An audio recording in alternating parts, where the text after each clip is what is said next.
الله من الشيطان الرجيم بسم الله الرحمن الرحيم وإلهكم إله واحد لا إله إلا هو الرحمن الرحيم سبحان اللہ۔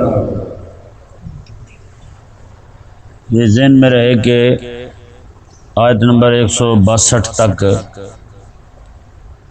بنی اسرائیل کے ساتھ جو خطاب ہو رہا تھا، ان کے جو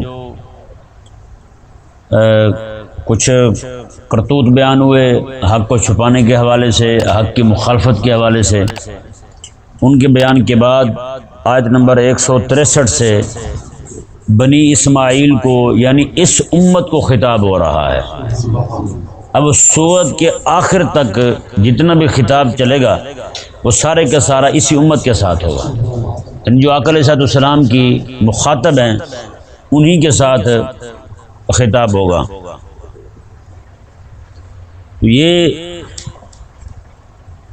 پچھلی ایک آیت مبارکہ رہ گئی، پہلے اس کا ترجمہ سماعت فرمائیں، اس کے بعد اس پر گفتگو کرتے ہیں۔ آیت نمبر 161 اور 162 بلکہ دو آیات کریمہ ہیں۔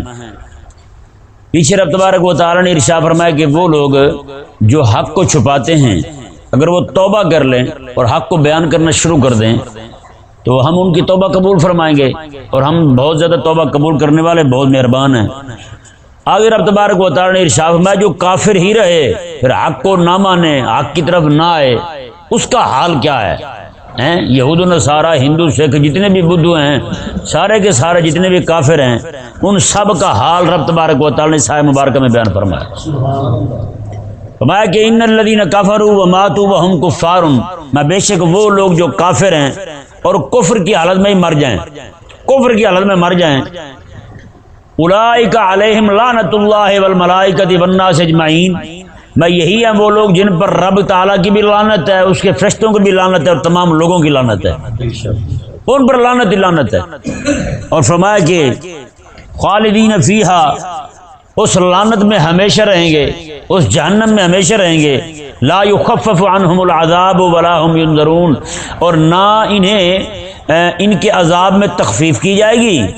یہود و نصارہ کے جتنے بھی کافر ہیں ان کی کسی کے عذاب میں نہ تخفیف کی جائے گی، نہ ان کا عذاب ہلکا کیا جائے گا، ولا هم ینظرون، اور نہ ہی ان کی طرف نظر رحمت کی جائے گی۔ لا ینظرون کا یہ معنی یہ بھی ہے کہ نہ ان کو مہلت دی جائے گی، ٹھیک ہے، نہ ان کو مہلت ملے گی، یعنی کوئی چھوٹ مل جائے تھوڑی سی، ایسا بھی نہیں ہوگا، اور نہ ان کی طرف نظر رحمت ہوگی، بالکل ان پر کسی طرح کا کوئی رحم نہیں کیا جائے گا۔ پیچھے چونکہ لعنت کا ذکر ہوا، عذاب کا ذکر ہوا، آگے رب تبارک و تعالی نے ارشاد فرمایا کہ کافر سارے لعنتی ہیں، ٹھیک ہے، اگر وہ اس لعنت سے چھٹکارا پانا چاہتے ہیں، اس سے بچنا چاہتے ہیں تو الہکم الہ واحد، تمہارا الہ ایک ہی ہے، وہی تمہیں بچا سکتا ہے، آ جاؤ اس کی مان کر حق کے راہ کے پر آ جاؤ تم، تو اللہ تبارک و تعالی تمہیں لعنت سے بچا لے گا، ہاں، وگرنہ تم لعنتی رہو گے۔ یہ آیت نمبر 163 کا پچھلی آیات کریمہ کے ساتھ تعلق یہ ہے، کیونکہ جوڑ کے ساتھ چل رہا ہے نا کلام ہیں۔ رب تبارک و تعالی نے ارشاد فرمایا جی دیکھیں اب، وَإِلَٰهُكُمْ إِلَٰهٌ وَاحِدٌ، کہ فرمایا تمہارا الہ ایک ہی الہ ہے۔ یہاں سے اللہ تبارک و تعالی نے عقیدہ توحید کا بیان شروع کیا۔ کس کا بیان شروع کیا؟ عقیدہ توحید کا۔ یہ ذہن میں رہے ایمان کی جو عمارت ہے نا، اس کی سب سے پہلی اینٹ وہ عقیدہ توحید ہے۔ یہ الگ بات ہے کہ ہم نہ بیان کرتے ہیں نہ سنتے ہیں، ہے یا نہیں؟ ہمارے مجموعوں میں کہاں ہوتا ہے جناب عقیدہ توحید سنا دیں؟ عقیدہ توحید بھی بیان کریں گے تو کچھ اور ہی ثابت کر رہے ہوتے ہیں ہم تو، عقیدہ توحید کا نام لیں گے لیکن ثابت کچھ اور ہی کریں گے۔ یہ رویہ ہمارا ٹھیک نہیں ہے۔ عقیدہ توحید ایمان کا سب سے بنیادی عقیدہ ہے۔ کلمہ طیبہ پڑھ دینا تو اس میں سب سے پہلے عقیدہ توحید کا بیان ہے، سب سے پہلے عقیدہ توحید ہے، اس کے بعد جا کے عقیدہ نبوت اور رسالت کا اور عقیدہ ختم نبوت بعد میں آتا ہے، سب سے پہلے عقیدہ توحید ہے۔ رب تبارک و تعالی نے دیکھیں اس کلام کو، دیکھیں کہ عقیدہ توحید کو بیان کیسے کیا۔ کیونکہ اس امت کے ساتھ خطاب ہو رہا ہے، تو اس امت کے ساتھ خطاب میں رب تبارک و تعالیٰ نے سب سے پہلے اپنی عقیدہ وحدانیت کو بیان فرمایا، عقیدہ وحدت کو بیان فرمایا، عقیدہ توحید کو بیان فرمایا۔ وَمَا إِلَٰهُكُمْ إِلَٰهٌ وَاحِدٌ، میں تمہارا جو الہ ہے وہ بس ایک ہی الہ ہے، مستحق عبادت، عبادت کے لائق ذات ہستی کوئی ہے الہ واحد، وہ ایک ہی ہے بس۔ بیان ہو گیا تھا نا، تمہارا الہ ایک ہی الہ ہے بس۔ اگر پھر فرمایا لا الہ الا ہو، اس کے علاوہ کوئی معبود نہیں ہے، وہی معبود برحق ہے، اللہ کے علاوہ کوئی اللہ نہیں ہے، وہی معبود برحق ہے، وہی الہ ہے۔ آگے فرمایا کہ هو الرحمن الرحیم، فرمایا کہ لا الہ الا هو الرحمن الرحیم، فرمایا کہ وہ بڑا مہربان نہایت رحم فرمانے والا ہے۔ جی آپ یہ دیکھتے ہیں لفظ الرحمن الرحیم کا ذکر قرآن کریم میں بہت مرتبہ ہے۔ قرآن پاک کو ہم نے شروع کیا تو پہلے بسم اللہ پڑھی تھی، بسم اللہ الرحمن الرحیم، لفظ اللہ کے ساتھ رحمان اور رحیم دونوں اکٹھے آئے، ہے یا نہیں؟ الحمدللہ رب العالمین پہلی شروع کی، رب العالمین الرحمن الرحیم، وہاں بھی رحمان اور رحیم اکٹھے آئے۔ اور یہاں عقیدہ توحید بیان ہو رہا ہے، یہاں پر بھی لفظ الرحمن اور الرحیم دونوں اکٹھے ہی آئے ہیں، الہکم الہ واحد کے ساتھ ہی عقیدہ توحید بیان ہو رہا ہے۔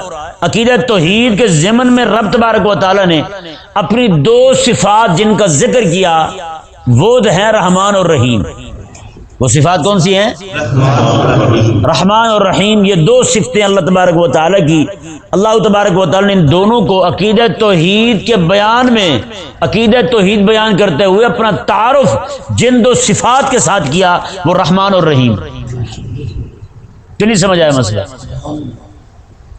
اب غور کرنے والی بات جو وہ یہ ہے کہ رحمان کا معنی بھی بہت زیادہ مہربان اور رحیم کا معنی بھی بہت زیادہ رحم فرمانے والا، دونوں میں فرق کیا ہے؟ دونوں میں فرق جو ہے وہ یہ ہے کہ لفظ رحمان جو ہے اس میں رحمت خاصہ مراد ہے، اور لفظ رحیم جو ہے اس میں رحمت عامہ مراد ہے۔ جی، اور لفظ رحمان جو ہے اس سے میں رحمت کا جوش ظاہر ہو رہا ہے، رحمت کا جوش ظاہر ہو رہا ہے، جوش رحمت ہے رحمان کے اندر، اور رحیم جو ہے اس میں دوام رحمت ہے، اور اس کی رحمت جو ہے وہ مسلسل، وہ متوجہ بھی ہے، جوش رحمت کا مطلب وہ ہم وقت ہر ایک کی طرف متوجہ ہے رب تبارک و تعالیٰ کی رحمت، اور دوام کا مطلب یہ ہے، دوام رحمت کا معنی یہ ہے کہ رب تبارک و تعالیٰ کی رحمت جو ہے وہ مسلسل برس بھی رہی ہے۔ آگے رب تبارک و تعالیٰ نے اپنی آٹھ شانیں بیان کی، 8 دلائل بیان کی رب تبارک و تعالیٰ نے اپنی توحید پر۔ جہاں رب تبارک و تعالیٰ کی توحید بیان ہوگی وہیں پر رب تبارک و تعالیٰ کی صفت رحمان اور رحیم کا تذکرہ ہوگا، ان کا ظہور ہوگا۔ یہ دونوں چیزیں رب تبارک و تعالیٰ نے اکٹھے بیان کی ہیں۔ اب یہاں پہ یہ سوال ہوتا ہے، لا الہ الا ہو کے ساتھ عقیدہ توحید بیان کرتے ہوئے رب تبارک و تعالیٰ نے الرحمن اور الرحیم کا ذکر کیا، باقی بھی تو اللہ تبارک و تعالیٰ کی صفات ہیں نا، اتنی صفات کا مالک رب تبارک و تعالیٰ، اس کے اسماء اتنے ہیں، ان دو کا انتخاب کیوں؟ ان دو کا انتخاب کیوں؟ یہ بات سمجھنے والی اور غور کرنے والی ہے۔ قرآن کریم میں جہاں بھی آتے ہیں رحمان اور رحیم اکٹھے آ رہے ہیں، بہت سارے مقامات پر اکٹھے آئے ہیں، بہت سارے مقامات پر یہ اکٹھے آئے ہیں۔ بسم اللہ الرحمن الرحیم، الحمدللہ رب العالمین الرحمن الرحیم، الہکم الہ واحد لا الہ الا هو الرحمن الرحیم۔ اس طرح کر کے رحمان اور رحیم اکٹھے آ رہے ہیں، اور عقیدہ توحید کے بیان کرتے ہوئے یہاں پہ دو وجہیں ہو سکتی ہیں۔ رب تبارک و تعالیٰ کی جو علم ہے وہ تو ہم نہیں جانتے، لیکن جو علماء بیان کرتے ہیں وہ کچھ چیزیں ہیں وہ میں آپ کے سامنے رکھتا ہوں۔ پہلی بات یہ ہے کہ رب تبارک و تعالیٰ کی عظمت اور شان، یہ کیا سے دنیاوی میں آپ کے سامنے رکھ رہا ہوں۔ لوگوں کے ذہن میں جو بات ہوتی ہے وہ کیا ہوتی ہے؟ جیسے کوئی بندہ کسی کی نظر میں بہت بڑا بندہ ہے، اس کی عظمت اور شان اتنی اونچی ہے کہ اس کے آگے پیچھے باندائیں بائیں بندے ہی بندے ہیں، ہے یا نہیں؟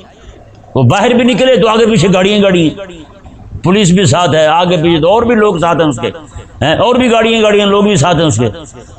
ہر بندے کی رسائی ہے اس تک پہنچنا، ہر بندہ بات نہیں کر سکتا. اگر کسی کو اس بندے کے ساتھ کام پڑ جائے تو پھر کیا کرے گا؟ اس کے وزیر ڈھونڈے گا، اس کے یار ڈھونڈے گا، اس کے رشتہ دار ڈھونڈے گا، اس کے تعلق والے ڈھونڈے گا، اس کے محلے والے ڈھونڈے گا، اور انہیں جا کر کہے گا یار دیکھو بات سنو، وہ بندہ بہت بڑا ہے، وہ ہم سے بے پرواہ ہے، اسے ہماری کوئی پرواہ نہیں، ہماری کوئی ضرورت اور حاجت نہیں ہے. تو آپ چونکہ اس کے قریبی ہیں، آپ وزیر مشیر، آپ محلے دار، رشتہ دار، آپ اس کے قریبی ہیں، آپ مہربانی کریں نا ہماری یہ ضرورت اس کے سامنے رکھ دیں، ہماری یہ ضرورت اس کے سامنے رکھ دیں، اس کے سامنے بیان کر دیں. ہم تو اس کے پاس جا نہیں سکتے کیونکہ اس کی عظمت اور شان اتنی اونچی ہے، آگے پیچھے لوگ ہی لوگ ہوتے ہیں، تو ہم اس تک نہیں جا سکتے. آپ مہربانی کریں ہماری یہ ضرورت اس کے سامنے بیان کر دیں. جی یہ ایک دنیاوی قیاس ہے کہ رب تبارک و تعالیٰ کی عظمت اور شان، الہکم الہ واحد لا الہ الا ہو بیان کر کے جب لوگوں کے ذہنوں میں رب تبارک و تعالیٰ کی عظمت بٹھائی جا رہی ہے، میں کہ لوگ کہیں یہ نہ ہو کہ لوگ اپنا دنیاوی قیاس کرتے ہوئے فلاں بہت بڑا بندہ ہے اسے ہماری پرواہ نہیں ہے، میں کہیں یہ نہ ہو کہ لوگوں کے ذہن میں یہ آئے کہ رب تبارک و تعالیٰ بھی اتنی اونچی شان کا مالک ہے، اسے بھی ہماری پرواہ نہیں ہے. یعنی کہ وہ ہماری پرواہ نہیں کا مطلب یہ کہ ہماری طرف متوجہ نہیں ہے، وہ ہماری بات نہیں سنے گا رب تبارک و تعالیٰ. ہماری طرف متوجہ کیسے ہوگا رب تبارک و تعالیٰ؟ کہیں رب تبارک و تعالیٰ کی رحمت کو اپنی طرف متوجہ کرنے کے لیے بھی اسی طرح کر کے دنیا والے جس طرح ہیلے تلاش کرتے ہیں، ان کے قریبیوں کو تلاش کرتے ہیں، کہیں یہ بھی نہ وہ کرنا شروع کر دیں اس نیت کے ساتھ کہ رب سنتا ہی نہیں. اس نیت کے ساتھ وہ جو عقیدہ توسل ہے اس میں یہ نیت نہیں ہوتی، اس میں یہ ہوتی ہے نیت کہ رب سنتا ہے سب کی، رب سننے والا ہے، وہی سننے والا ہے، اس کے علاوہ کوئی قبول کرنے والا نہیں ہے دعا. لیکن وہاں یہ سوچ کار فرما ہوتی ہے کہ ہم پکارتے ہیں ہماری بھی سنتا ہے، لیکن رب کے پیاروں کا نام لیں گے رب جلدی سن لے گا، رب جلدی قبول فرما لے گا. اس میں اور اس میں فرق یہ ہے، اس میں تو یہ ذہن میں بیٹھ جاتا ہے وہ ہماری سنتا ہی نہیں، وہ بڑا بندہ ہے، وہ بے پرواہ ہے ہم سے، اس نے ہماری کہاں سننی ہے. تو رب تبارک و تعالیٰ نے لوگوں کے ذہنوں سے یہ تصور ختم کرنے کے لیے کہ تم یہ نہ کہو کہ میں تمہاری طرف متوجہ نہیں ہوں، کسی کے ذہن میں یہ بات نہ آئے کہ میں تمہاری سنتا نہیں ہوں، کسی کے ذہن میں یہ بات نہ آئے کہ لوگوں کو ڈھونڈ کے تلاش کر کے جیسے تم اپنے دنیاوی لوگوں کے پاس جاتے ہو ایسے تمہیں میرے پاس آنا پڑے گا. میں میں الرحمن الرحیم، میں کہ وہ رحمان بھی ہے رحیم بھی ہے، ہم وقت متوجہ بھی ہے اور رحمت بھی فرما رہا ہے. جس وقت کوئی چاہے، کوئی یہ نہ کہ میں بڑا چھوٹا بندہ ہوں، میں بڑا حقیر ہوں، میں اسے کیسے پکار سکتا ہوں. رب تبارک و تعالی نے ہر ایک کو بلا شرکت غیر، ہر ایک یعنی کہ کسی کے فرق کے بغیر، کسی قسم کا فرق کے بغیر ہر ایک کو رب تبارک و تعالی نے تعلیم فرمایا کہ میری بارگاہ میں کھڑے ہو کے تم نے یوں یوں مانگنا ہے. میں تم ایسے کملے بھولے ہو، تمہیں تو مانگنے کا طریقہ بھی نہیں آتا، آؤ تمہیں مانگنے کا طریقہ بھی سکھاتا ہوں، سلیقہ بھی سکھاتا ہوں. میں اس کی آداب سکھانے کے لیے اپنا حبیب بھی بھیج رہا ہوں. میں آؤ میری بارگاہ میں کھڑے ہو کے مجھ سے مانگو، میں تمہیں عطا فرماؤں گا. بتائیں بھائی، ایک یہ تصور بندے کے لوگوں کے ذہن میں بیٹھ سکتا تھا کہ رب تبارک و تعالی جو ہے وہ تو بڑی عظمت اور شان کا مالک ہے، ہماری سنے گئی کہاں، وہ تو بے پرواہ ہے، ہماری طرف متوجہ ہی نہ ہو تو ہم کیا کریں گے. ایک ذہن میں تصور یہ آ سکتا تھا. تو رب تبارک و تعالی نے اپنی دو عظیم شانیں لفظ رحمان اور رحیم بیان کر کے رب تبارک و تعالی نے لوگوں کے ذہنوں سے یہ تصور ہی ختم کر دیا کہ میں نہ یہ نہ سوچو تم کہ میں سنتا نہیں ہوں کسی کی، میں تو ہر ایک کی سنتا ہوں، میں ہر ایک کے سننے والا ہوں. اچھا جی، دوسرا تصور لوگوں کے ذہن میں یہ آ سکتا تھا کہ رب تبارک و تعالی جو ہے چونکہ کسی کا خوف ہونا، کسی کے ڈر کی وجہ سے بھی بندہ بات نہیں کر سکتا کسی کے سامنے، ہے یا نہیں؟ خوف ہوتا ہے نا، جیسے کئی جگہ بچے ہوتے ہیں اپنے ابا جی کے سامنے بات نہیں کر سکتے، ہے یا نہیں؟ اپنے ابا جی کے سامنے بات نہیں کر سکتے. کئی یہ وہ ہوتے ہیں، کئیوں کی اماں جو ہے وہ سخت مزاج ہوتی ہیں، وہ اپنی اماں کے سامنے بات نہیں کر سکتے، ہوتا یہ نہیں ہوتا. اور اسی طرح کر کے اگر یہ بات معاملہ ذرا مزید بڑھے آگے تو کسی حاکم کو دیکھ لیں، کسی علاقے کے ایس ایچ او کو دیکھ لیں، وہ تو عموماً ایسے ہوتے ہیں، جلال والے ہوتے ہیں، ہے یا نہیں؟ تو ان کو دیکھ لیں، پھر آگے بڑھتے جائے، معاملہ بڑھتے جائے، کتنا بھی بڑا بندہ ہو وہ ظالم جابر ہیں، وہ بڑی سخت مزاج بندہ ہو، تو کسی بندے کو اس کے ساتھ کام بھی پڑ جائے تو اس کے قریب نہیں جاتا ہے یا نہیں؟ یہاں بھی بندے ڈھونڈتا ہے، وہ کہتا ہے یار میں تو اس کے سامنے نہیں جا سکتا، نہ اس کو بات کر سکتا ہوں، ہو سکتا ہے ضرورت سامنے رکھنے لگوں وہ مجھے گولی مار دے ہیں، آپ مہربانی کریں، آپ جائیں اور میری ضرورت اس کے سامنے رکھ دیں، آپ جائیں اور میری بات اس کے سامنے رکھیں۔ یعنی یہاں پہ بھی بندے کے ذہن میں یہ بیٹھا ہوا ہے کہ بندہ وہ جابر ہے، وہ ظالم ہے، وہ جناب بڑا قہر کرنے والا ہے، قہر برساتا ہے بندے پر، وہ کوڑے برسا دیتا ہے، وہ ظلم کرتا ہے بندوں پر۔ تو رب تبارک و تعالی نے فرمایا کسی بندے کے ذہن میں یہ بات نہ آئے کہ میری شانیں جو ہیں وہ میں قہار بھی ہوں، میں جبار بھی ہوں، میں پکڑنے والا بھی ہوں، شدید العقاب بھی ہوں، ذو انتقام بھی ہوں، میں کہیں یہ نہ ہو کہ بندے جو ہیں وہ میری بارگاہ میں آنے سے ڈریں۔ رب تبارک و تعالی نے فرمایا کہیں یہ نہ ہو کہ میرا ڈر جو ہے وہ میری بارگاہ سے انہیں دور کر دے۔ رب تبارک و تعالی نے اپنے عقیدت توحید کا جہاں بیان کیا نا، رب تبارک و تعالی نے وہاں پہ جو دو شانیں بیان کی ہیں وہ لفظ رحمان اور رحیم کے ساتھ بیان کی ہیں۔ میں قہار بھی ہوں، جبار بھی ہوں، شدید العقاب بھی ہوں، میں ذو انتقام بھی ہوں، سارا کچھ ہے، لیکن فرمایا کہ تم میری بارگاہ میں آؤ، میں رحیم بھی ہوں اور رحمان بھی ہوں، میں رحیم بھی ہوں اور رحمان بھی ہوں۔ یہ دو باتیں رب تبارک و تعالی نے عامت الناس کے ذہنوں سے نکال دیں، تمام لوگوں کے ذہنوں سے نکال دیں۔ میں کہ یہ دو باتیں یہاں میری بارگاہ میں آ کے تم نے نہیں سوچنی، میری بارگاہ میں آتے ہوئے یہ باتیں خیال میں نہیں لانی۔ رب تبارک و تعالی نے دونوں تصور ہی ختم کر دیے۔ ایک یہ کہ رب تبارک و تعالی اتنی بڑی شان کا مالک ہے، ہماری کہاں سنے گا، ایک یہ بات کہ رب تبارک و تعالی جو ہے وہ قہار ہے، جبار ہے، ذو انتقام ہے، شدید العقاب ہے، تو ہم رب تبارک و تعالی کی بارگاہ میں کیسے عرض کریں؟ کہیں یہ ہی نہ ہو کہ یہ بات میرے بندوں کو میرے قریب آنے سے روکے۔ رب تبارک و تعالی نے جہاں اتنی بڑی عظمت اور شان بیان کی، الہکم الہ واحد لا الہ الا ہو، یہ بیان کر کے ساتھ میں وہ الرحمن الرحیم، وہ رحمان بھی ہے وہ رحیم بھی ہے، نہ اتنی بڑی عظمت و شان دماغ میں بٹھا کر کے تم کہیں یہ نہ ہو کہ رب تبارک و تعالیٰ کی ڈر سے، اس کے خوف سے، اس کی رحمت سے دور ہی نہ ہو جاؤ، اس کی بارگاہ سے دور ہی نہ ہو جاؤ۔ میں سن لو سبقت رحمتی غضبی، رب تبارک و تعالیٰ نے فرمایا کہ میری ایک ہے میرا غضب، میرا جلال، ایک ہے میری رحمت۔ میں یہ ذہن میں رہے تم سب کے، سارے لوگوں کے ذہن میں رہے، میرے غضب سے، میرے جلال سے میری رحمت اوپر ہے، میری رحمت اوپر ہے میرے غضب سے، میرے جلال سے، ہے یا نہیں جی؟ یہ اس کی رحمت نہیں ہے کہ بندہ ہزار گناہ کرے، ہزار گناہ کرے بندہ، تھوڑا سا رو پڑے، رب فرمایا یبدل اللہ سیئاتہم حسنات، میں ہم اس کے گناہوں کو بھی نیکیوں میں تبدیل کر دیتے ہیں۔ بتائیں بھائی پوری دنیا کائنات میں کہیں ہے ایسا قانون؟ کوئی بندہ کسی کی چوری کرتا رہے، جب چور پکڑا جائے اور آ جائے معافی مانگنے کے لیے، وہ کہے جتنا چوری کیا تھا وہ تو ٹھیک ہے تیرے پاس رہے، اتنا اور بھی دیتا ہوں،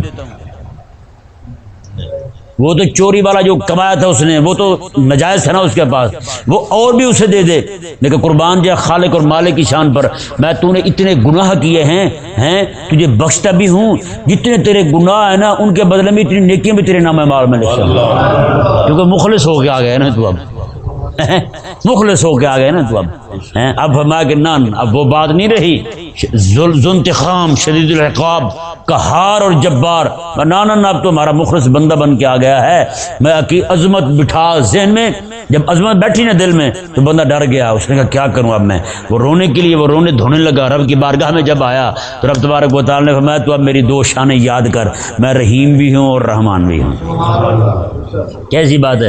ایک فارسی کا شعر ہے، باز آ ہر آنچ ہستی باز آ، رب فرماتا تو واپس آ جا، وہ واپس مڑا ہوئے، کیا شان ہے یار، کریم کے کرم کی حد نہیں ہو گئی، لفظ رحمان کی شان کا عجب ظہور ہو رہا ہے، میں کہ گبر و بت پرستی بازا ہرانچی ہستی بازا، میں تو جو بھی ہے واپس آ جا، میں تو بت پرست ہے آگ کی پوجا کرنے والا ہے، تو جو بھی ہے واپس آ جا۔ اور فرمایا کہ اگر تو مومن ہے مسلمان ہے گر صدبار توبہ شکستی بازا، اور تو 100 بار توبہ کر کے توڑ بھی بیٹھے نا اور پھر بھی واپس آ جا، میری دامن رحمت کے سارے دروازے کھلے ہوئے، میری رحمت کے سارے دروازے کھلے ہوئے، میرا دامن رحمت پھیلا ہوا ہے، تو آ جا واپس، تو رب رحمان اور رحیم کی شان کا جب ظہور دیکھے گا اور تیرے گناہوں پہ معافی کا کلم پھیر کے تیرے گناہوں کو بھی قیمتی بنا دوں گا میں، ان کے بدلے میں بھی تجھے نیکیاں عطا فرما دوں گا۔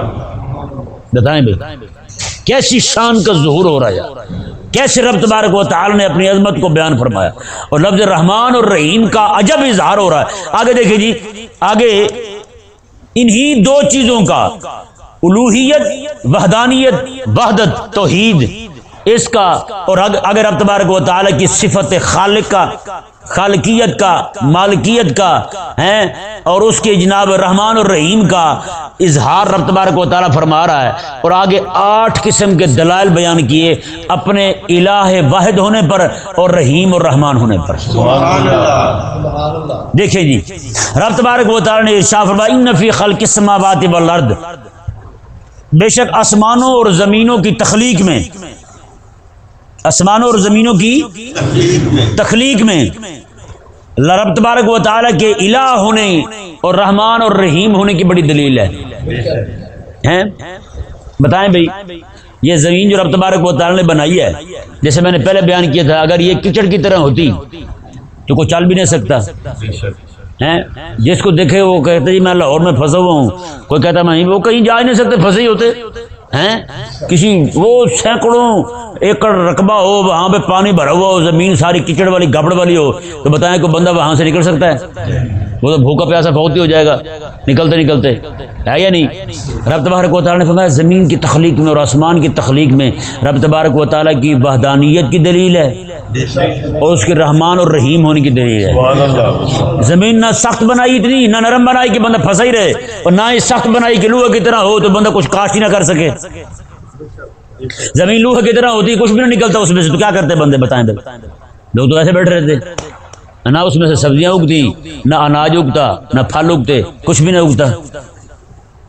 یہ رب تبارک و تعالیٰ نے کرم فرمایا، اور اس طرح کر کے آسمان کو رب تبارک و تعالیٰ نے بنایا، بغیر ستون کے آسمان کھڑا ہے، مختلف رنگوں کا آسمان بنایا۔ اور یہ زمین کو ہی آپ دیکھ لیں، زمین سے کیسے لوگ نکلتے ہیں، ایک ہی زمین ہے، زمین پہ رہنے والے، ایک ہی زمین پہ رہنے والے لوگ، کئی لوگ دانا اور فہیم ہیں، عقل والے ہیں، کہیں پہ مولوی احمد رضا پیدا ہو رہا ہے تو کہیں پہ سر سور پاگل پیدا ہو رہا ہے یہ نہیں؟ اسی زمین پہ دانا لوگ بھی پیدا ہوتے ہیں، اور اسی زمین سے قودن احمق اور پاگل لوگ بھی پیدا ہوتے ہیں۔ غذا سارے ایک ہی طرح کی کھا رہے ہیں، دونوں ہی برگر کھا رہے ہیں، دونوں ہی شورما کھا رہے ہیں، ہے یا نہیں؟ دونوں ہی برگر کھا رہے ہیں، اور عقل کسی کو بھی نہیں۔ مختلف قسم کی چیزیں آپ دیکھتے ہیں نا، اچھا رنگ مختلف، عقل فہم مختلف، ہے یا نہیں ایسا؟ یہ رب تبارک و تعالیٰ کی قدرت کا اظہار ہے یا نہیں؟ اس کے رحمان اور رحیم ہونے کا اظہار ہے یا نہیں؟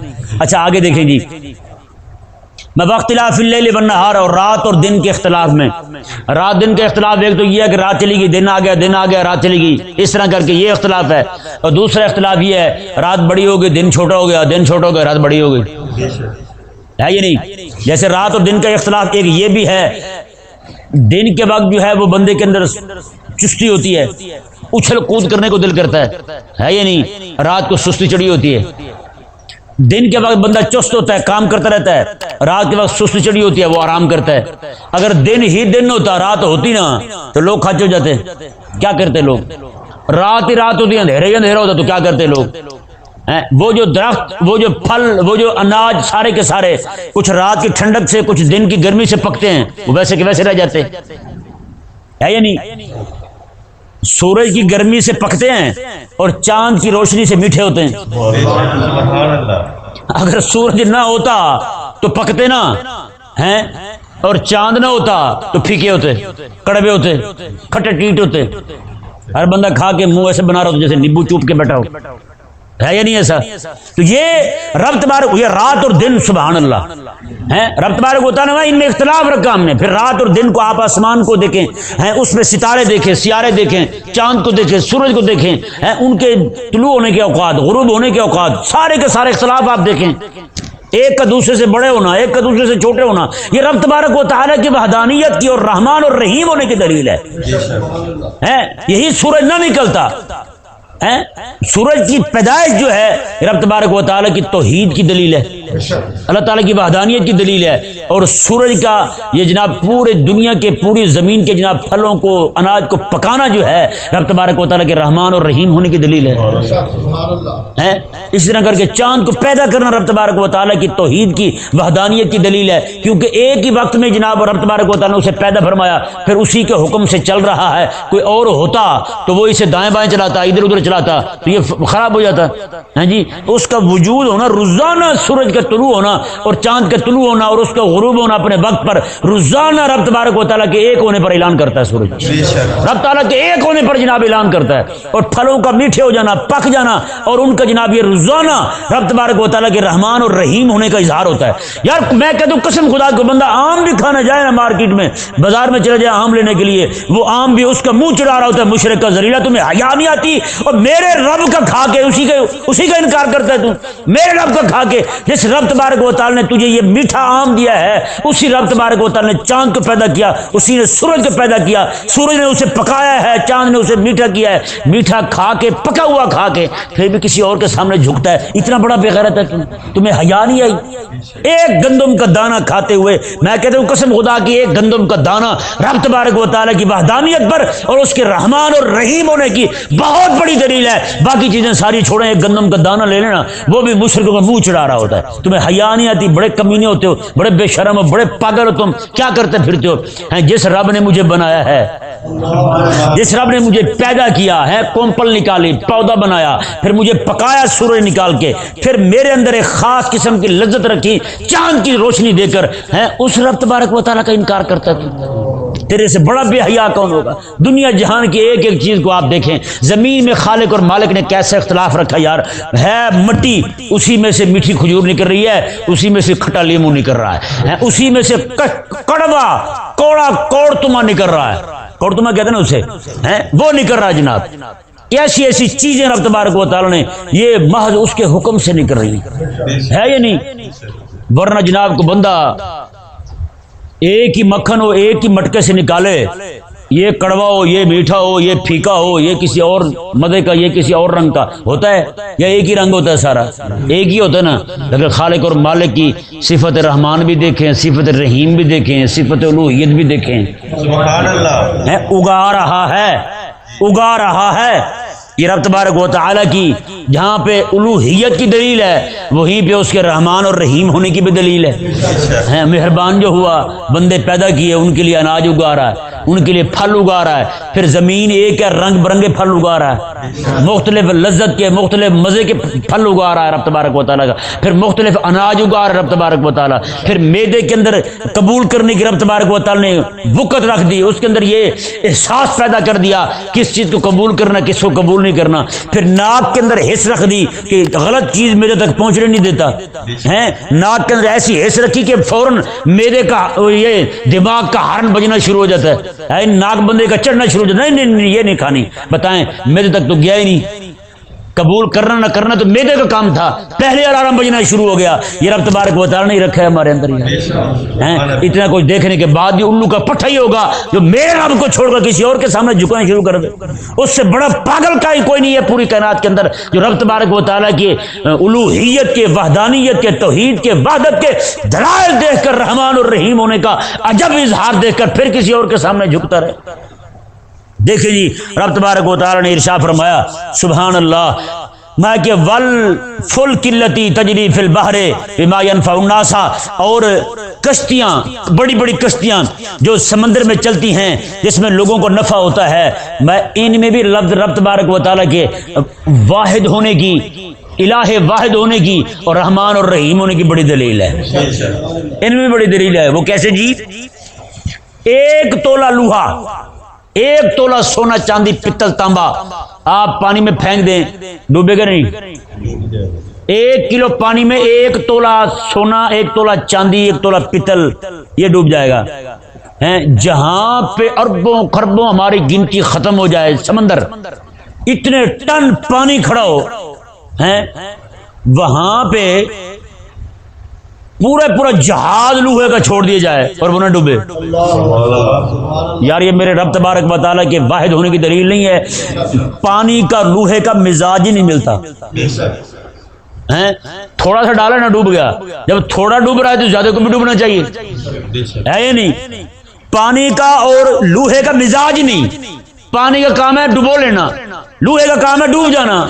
لیکن وہ اتنا بڑا لاکھوں ٹن ہزاروں ٹن سامان اٹھائے ہوئے لوہے کا جہاز جو ہے وہ جناب تیر رہا. یہ رب تبارک و تعالیٰ کے واحد ہونے کی، اور رب تبارک و تعالیٰ نے جو ایک مختلف المزاج چیزوں میں جو رب نے اتحاد پیدا کیا ہے کہ نہیں سمجھ. آپ یار سارا کچھ چھوڑیں، آپ اور میں ہم ذرا غور کرتے ہیں اس بات پر، بندے کا مزاج کیسا ہے اور عورت کا مزاج کیسا ہے. دونوں کا مزاج مختلف ہے، یہ نہیں ہے، یہ نہیں دونوں کا مزاج مختلف ہے نا. لیکن رب تبارک و تعالیٰ ایسا خالق اور مالک، ایسا کریم ہے. رب تبارک و تعالیٰ نے مختلف مزاج چیزوں میں ایسا اتحاد پیدا کر دیا ہے. ان کے اتحاد سے عجیب و غریب منافع سامنے آ رہے ہیں. ہمارا جو وجود ہے، ہم جو بیٹھے ہیں یا آگے آ کے بیٹھیں گے، وہ سارے کے سارے مختلف مختلف مزاج دو انسانوں کے اتحاد کی وجہ سے جو خالق اور مالک نے ان کے درمیان رکھ دیا ہے، اس کا نتیجہ اور رزلٹ ہوگا. بتائیں بھائی، دو مختلف مزاج، اور اس طرح کر کے نہ پانی کا مزاج ملتا ہے آپس میں، نہ لوہے کا مزاج ملتا ہے آپس میں. لیکن رب تبارک و تعالیٰ نے اتنا بڑا کریم ہے کہ میں میرے بندے پریشان نہ ہوں. ہزاروں میل فاصلہ اور ہزاروں ٹن وزن لے کے وہی پانی لوہے کا مزاج ملتا نہیں تھا، رب نے اتحاد پیدا کر دیا ہے. رب کا حکم آ گیا ہے، دونوں میں اتحاد ہو گیا، دونوں اکٹھے ہو گئے. یہ الگ بات ہے دو بندے آپس میں اتحاد نہ کریں، دو مولوی اتحاد نہ کریں، دو پیر اتحاد نہ کریں، دو درباریں آپس میں اتحاد نہ کریں، دو حکمران آپس میں اتحاد نہ کریں. لیکن قربان جائے رب تبارک و تعالیٰ کی الوہیت پر، وحدت پر، توحید پر، اس کی عظمت اور شان پر یار بندہ کروڑوں بار قربان جائے. یار رب تبارک و تعالیٰ نے اتنی بڑی دلیل بیان فرمائی اور اتنا رحمان اور رحیم کا عجب ظہور فرمایا، میں بندے پریشان ہوں گے. رب تبارک و تعالیٰ نے ایسا نظام قائم فرما دیا، وہ مختلف المزاج دو چیزوں میں ایسا اتحاد پیدا فرمایا کہ فرمایا وہ لے کے جا بھی رہا ہے، لے کے آ بھی رہا ہے. اور آگے دیکھیں جی، رب تبارک و تعالیٰ نے ارشاد فرمایا وما انزل اللہ من السماء من ماء، میں اور آسمان سے پانی کو نازل کیا رب تبارک و تعالیٰ نے. اور دیکھیں مزے کی بات اور حیران کن بات ہے کہ آسمان سے پانی کا آنا، بادلوں سے جو پانی برستا ہے، یہ رب تبارک و تعالیٰ کی جہاں پر الوہیت کی دلیل ہے نا، وہیں پر رب تبارک و تعالیٰ کے رحمان اور رحیم ہونے کا عجب اظہار ہے. رب تعالیٰ کی قدرت دیکھیں، ہزاروں ٹن پانی لے کے بادل گھوم رہا ہے یا نہیں؟ اور وہی بادل جو ہزاروں ٹن پانی اٹھائے ہوئے ہے، وہ ایسے جناب اس میں سے جہاز گزر جائے تو جہاز کو کچھ بھی نہیں لگتا، ہے یا نہیں؟ بادلوں سے گزرتے نہیں گزرتے جہاز. کبھی کسی نے دیکھا کہ وہ جہاز گیلا ہو گیا ہو؟ کہ جی بادل میں سے گزرا جہاز گیلا ہو گیا، اور پانی اس میں کتنے ہیں؟ ہزاروں ٹن. اور رب تبارک و تعالیٰ کا رحمان اور رحیم ہونا دیکھیں، اتنا پانی رب تبارک و تعالیٰ اسے حکم فرما دے کہ ایک ہی جگہ انڈیل دے. ہزاروں ٹن پانی ایک ہی جگہ بہے، جتنے بندے آئیں گے سب کی کھوپڑی غائب ہیں. آج جو کہہ رہا تھا کہ ہم نے بارش کا ریکارڈ توڑا ہے، بلاول بھٹو، ہم نے ریکارڈ توڑا ہے بارش کا. بارش زیادہ آتی ہے تو پانی زیادہ آتا ہے، تھوڑی آتی ہے تو تھوڑا آتا ہے. وہ جو اتنا حکیم اور فلسفی حکیم ارسطو بن کے بیٹھا تھا بیچارہ احمق اور پرلے درجے کا پاگل، پتہ نہیں کیا کہہ رہا ہے بیچارہ. ان لوگوں کو وہ سمجھتے کہ ہماری قوم بدھو ہے، واقعی بدھو ہے جو ان کو اپنا ولی اللہ سمجھتی ہے. ان کے لیے تو وہ جناب اس وقت حضرت باقی بستامی ہے، جیسے عمران خان بنا ہوا ہے کہ نہیں؟ ایسے ہی ہے نا. تو ان کے لیے تو بڑے اولیاء اللہ ہیں سارے، جن کے لیے اپنا ایمان دین بیچ کے کھڑے ہیں، تو وہ تو ان کو بڑا ولی سمجھتے ہیں.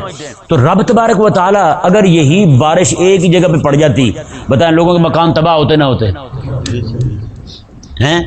لوگوں مکان تباہ ہو جاتے، بندے نیچے آتے مر جاتے، جانور نیچے آتے مر جاتے. جہاں پہ ہزاروں ٹن پانی پڑتا اتنا اونچائی سے، بتائیں زمین میں کنویں نہیں کھود جاتے، بڑے بڑے کنویں کھود جاتے. تو لوگ جو ہے پانی لینے کے لیے ایک ہی جگہ جاتے، پھر وہی افراتفری ہونی تھی. ہیں، لیکن خالق اور مالک نے عجب نظام بنایا ہیں جی، تھوڑا تھوڑا تھوڑا تھوڑا کر کے ایک ایک قطرہ پانی کا گراتا رب تبارک و تعالی ہیں۔ کیا یار بندہ غور کرے، میں کہتا ہوں قسم خدا کی، بندہ کبھی سر نہ اٹھائے رب تبارک و تعالیٰ کی شان میں اگر غور کرے نا، اس کے رحمان اور رحیم ہونے میں، تو میں کہتا ہوں اس کی زندگی ایسے گزر جائے کبھی سر ہی نہ اٹھا سکے، ایسا رب تعالیٰ نے کرم فرمایا۔ آگے دیکھیں جی، رب تعالیٰ نے فَأَحْيَا بِهِ الْأَرْضَ بَعْدَ مَوْتِهَا، پھر ہم نے اس پانی کے ساتھ بنجر زمین کو زندہ کر دیا۔ زمین بنجر ہو گئی تھی، شریلی ہو گئی تھی، زمین نے کچھ اگانا چھوڑ دیا، خشک ہو گئی زمین، رب تعالیٰ نے ہم نے بارش برسائی، زمین کو پھر سرسبز و شاداب کر دیا۔ اس میں سے پھر جناب پھل اگنے لگے، درخت اگنے لگے، گھاس اگنے لگا، ہر طرح کی چیزیں ہو گئی وہاں سے۔ اور رب تبارک و تعالیٰ نے ارشاد فرمایا جی، اللہ اکبر، وَبَثَّ فِيهَا مِن كُلِّ دَابَّةٍ، یہ بھی تو رب تبارک و تعالی ہے نا، جس نے بارش کا پانی جو بھی ہو، پانی کا اور نباتات کا، حیوانات کا، مختلف المزاج چیزوں کا آپس میں اتحاد پیدا کر دیا ہے۔ اتحاد کی بات جو نا ہر جگہ ذہن میں رکھیے گا آپ، یہ رحمان اور رحیم ہونے کی بہت بڑی دلیل ہے کہ رب تبارک و تعالی نے ان میں اتحاد رکھ دیا۔ آگے دیکھیں جی، فرمایا کہ اور اس میں زمین میں ہم نے جانوروں کو پھیلا دیا، چوپایوں کو ہم نے پھیلا دیا، یعنی کہ چوپایوں کی زندگی کے مدار بھی پانی پر ہے یا نہیں، اور زمین میں سارے پھیلے ہوئے ہیں۔